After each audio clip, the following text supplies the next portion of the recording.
Good morning, good afternoon, good evening, wherever you're watching from. And this is it, the Year 2 season opener. Obviously, back in Year 2 for Carlisle United as we kick off our first season back in Year 2 away to Gillingham. Hopefully it's not going to be as long as the first spell back in Year 2, which was 9 years, I think it was. Yeah, it was 9 years, from 2014 to 2023.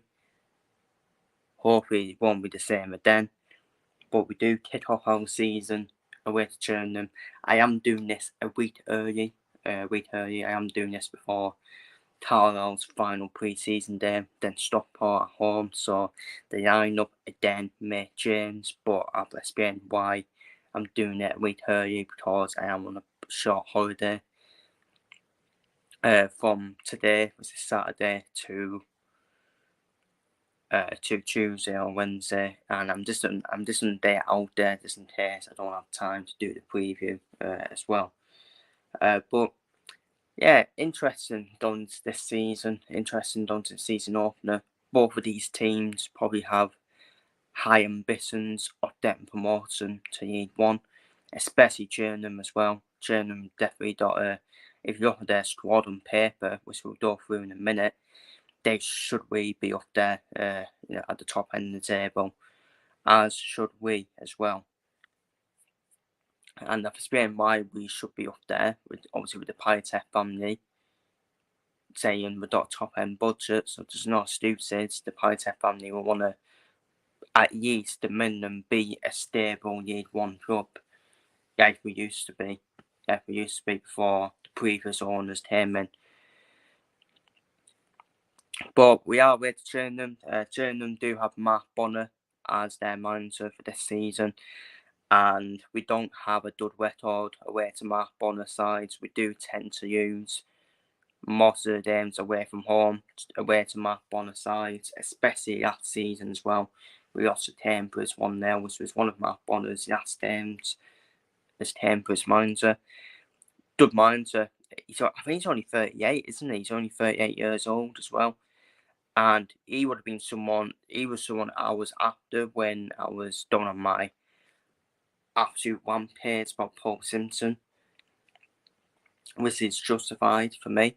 He's still a young manager, Mark Bonner. He's still even better, Mark Bonner, ain't he? He's still only 38. And he's already achieved promotion with Cambridge as well. And obviously, I predicted them to... I can't remember where I predicted them now in my season predictions, but I did definitely predict them to their automatic promotion, because Mark Bonner has got automatic promotion before. Actually, he's won the league before as well. It was a season Cambridge obviously won the league behind closed doors, of course, and he knows how to get promoted out of this league, Mark Bonner. And we'll have a look at their squad now. We'll look at Chillingham squad now. The goalkeepers, Ken Morris, Che Turner, and Holton, the goalkeepers. But look at that back four already. I don't know if that's going to be the back four, but Romeo Hutton, quality fullback, as is Mascart as well. They've probably got two of the best fullbacks already in the league. Definitely one of the best fullbacks in the league, both of them. Connor Matheson, obviously I've seen him. Obviously, I obviously do support Liverpool as well, and I did see him for Liverpool youth as well. And getting the first team football training as we helped him. Matt Seymour is the captain. He splits opinion, doesn't he, Matt Seymour? He does split opinion in League One. Probably wasn't good enough for League One, but seems to do well for League Two, doesn't he? In terms of the other defenders, then Robbie McKenzie, they got Oddie as well, Ice Giles and Sam Dale. But look at the midfield as well. And I said Carlisle probably had a bit of a strong midfield as well, but Gillingham definitely have one of the strongest midfields in the league. Ethan Coleman, quality midfielder. Jack Nolan from Accrington Stanley, signing from Accrington in the summer. Amani Yetto, Johnny Williams. I thought Johnny Williams was in retirement age, but apparently Johnny Williams is still only around 30, which is mental. But obviously quality midfielder, Johnny Williams. And you got Aaron Moore, who's more of a winder. As well. You got Chen Clark, again, good player. Fuck, you have to this, man. George Lapsey as well, who was one of Mansfield's best players as well, a couple of seasons ago. And I got Stanley Stipper. But and finally, another midfielder I got is Timothy Dean. Unbelievable midfielder. A real quality midfielder, Timothy Dean as well. In terms of strikers, they haven't got bad strikers either, have they? Marcus Ryle, Josh Andrews, Ollie Hawkins, fucking hell. Ollie Hawkins, Assie Nadelson. Obviously, we know Assie Nadelson well from when he was at Carlisle, and he's been at Quarry as well. And he loves to score against Carlisle as well, so don't be shocked to see him get on the score sheet. Obviously, they signed Elliot Nevitt, which is a quality signing. One of Crewe's best strikers last season. Probably one of the main reasons why Crewe got to the playoff final as well. Elliot Nevitt, Joe DeBode, and Joseph Bayes as well. But that's the Gillingham squad. Just a quality squad, isn't it? Quality squad, and this is the reason why I put them to be at the top end of the table and get automatic promotion this season and battle at the top. But in terms of my lineup, then the lineup outdoor for against Gillingham, but again, we could get injuries, then Stockport in the final pre-season day, and that will probably change my lineup again. But this is what I'm going for. I'm just going for Paul Simpson's formation because Paul Simpson ain't going to change it up. And this would be my lineup in terms of if we don't have the ball. If we don't have the ball, this will be my lineup. When we do have the ball, this formation changes for me. You will see John Mayers drop into midfield along with Thayer and Neil, and you see Butler playing that 3-1 up front with Aduache and Charlie White. And for me, that has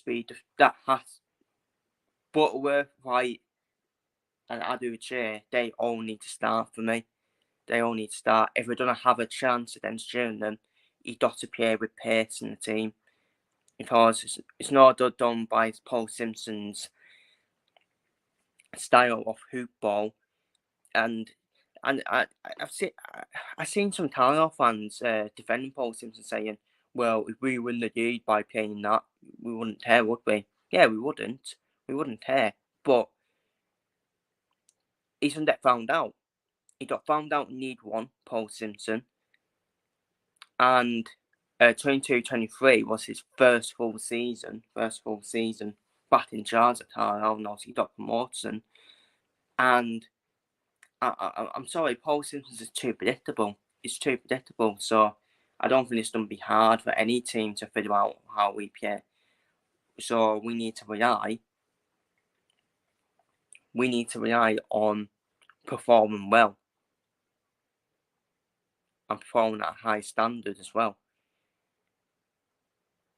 Because on paper, if you ask me on paper, we've got a good squad.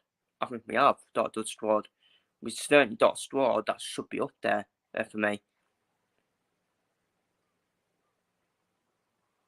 Especially with the Charlie White signing.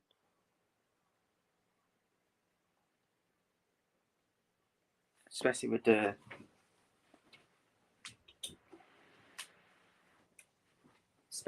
Charlie White signing as well. And obviously Gillingham don't play 4-2-3-1. They don't play 4-2-3-1, which is Mark Bonner's preferred formation. They're probably going to have more of the ball.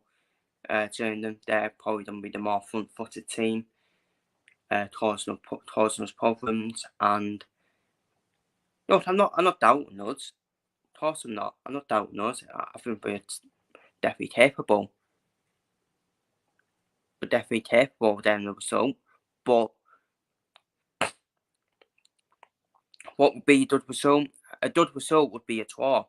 I think a point away from home against a team who will be up there alongside us is a good result. A draw.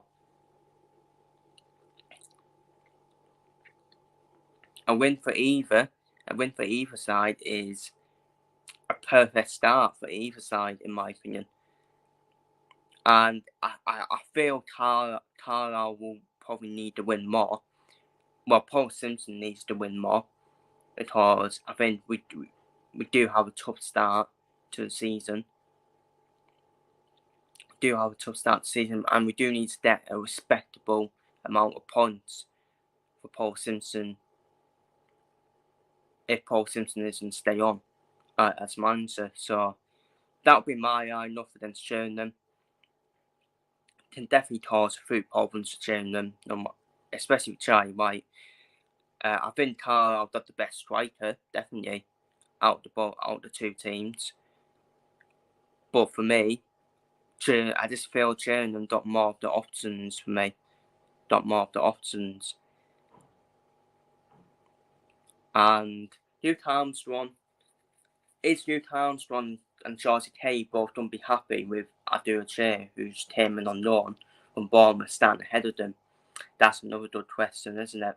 That's another good question because I think Luke Armstrong is a real asset to have off the bench. A good battle striker for Charlie White. Both can score goals. Georgie Kay is a bit questionable in my opinion. I'm not sure if he's the man for that. But that is my line-up. But that is my line-up for me. If we had him play with three midfielders, then you don't have Butterworth and Aduache up front Charlie White for me. I think Butterworth, I think that's his position for me. That attacking midfield role, that 3-1 for me. Because he can create as well, Dan Butterworth. He can create chances as well. He's got that flair about him. He's got that pace about him. So, but yeah, let's see. Let's see what the lineup is. But that would be my lineup. I'm not sure. Sure, Paul Simpson will probably pick the same lineup as me, probably. You would think so, wouldn't you? But he'll probably end up picking a fucking defensive midfielder instead of Butterworth and putting three midfielders in. Alvin House and Neil and Josh Feather are not a bad double pivot for me. I think they can do the job together for me. But anyways, in terms of my predictions then, my year 2 week 1 predictions. Let's get straight into it then. And these are my predictions for week 1. I done for Chesterfield to beat Swindon 3-0. Like I said, I think Swindon I don't be in for quite a horrid season for me. And I think Chesterfield will get off to a great start. AFC Wimbledon to beat Colchester 2-1. I think that would be a tight game. Because Colchester are a bit of an unknown for me. And obviously bad owners, but with the signings they've made and the Townley brothers' first season in charge as well, could give Wimbledon a tough game, but I think Wimbledon will be too strong at home. Barrow and Crewe to play out 1-1 draw. Cheltenham and Newport, obviously Michael Flynn, ex-Newport manager, is now manager of Cheltenham. I think that will be a 1-1 draw as well. Doncaster and Accrington Stanley, as I said, I think Accrington Stanley, I think they're going to be finishing bottom of the table for me. And I think Doncaster will get a relatively comfortable win over Accrington Stanley. And Doncaster, who are put to win the playoffs this season. Fleetwood then to Grimsby. I think they'll play out quite a good 1-1 draw, a good quality game between the two teams for me. Gillingham then to Carlisle, I think we will get beat, unfortunately, because it's not a poor record. We always seem to use away to mark on the sides. I think it'll be a tight game though. I do think it'll be a tight game, but I think Gillingham will win 2-1 against Suds. Holiday against Bromley. I think Bromley would pick up the first point in the EFL straight away with a good away point at Holiday. MK Dons and Bradford. I think MK Dons will do a job on Bradford. I really do. But then Bradford are one of them teams that seem to turn up against the top teams, don't they, Bradford? Seems to turn up against top teams, but it's just a team stands they should be beaten. They obviously get beat off. Which is why I put Bradford against mid-table, as per usual. But Mike Williamson plays good football, and I expect MK Dons to start really quick this season, start really well this season, and I'm going to go for 3-1 win for MK Dons.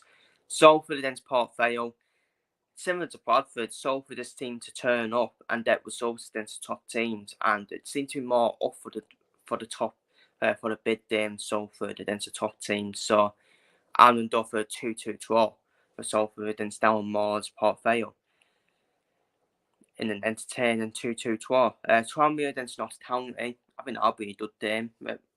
I think Tranmere will be good at home this season. But I'm going to go for a 1-1 draw between Tranmere and Notts County. And Walsall against Morecambe, I'm going to go for a 1-1 draw. I think that's a fair prediction, to be honest with you. And that is my top training versus Carlisle match preview and my week 1 year 2 predictions. So if you're watching this, feel free to leave your thoughts down below in the comments and your predictions down below in the comments. Take care, stay safe, and see you later. And hopefully Carlisle can get a good result to start off the opening weekend.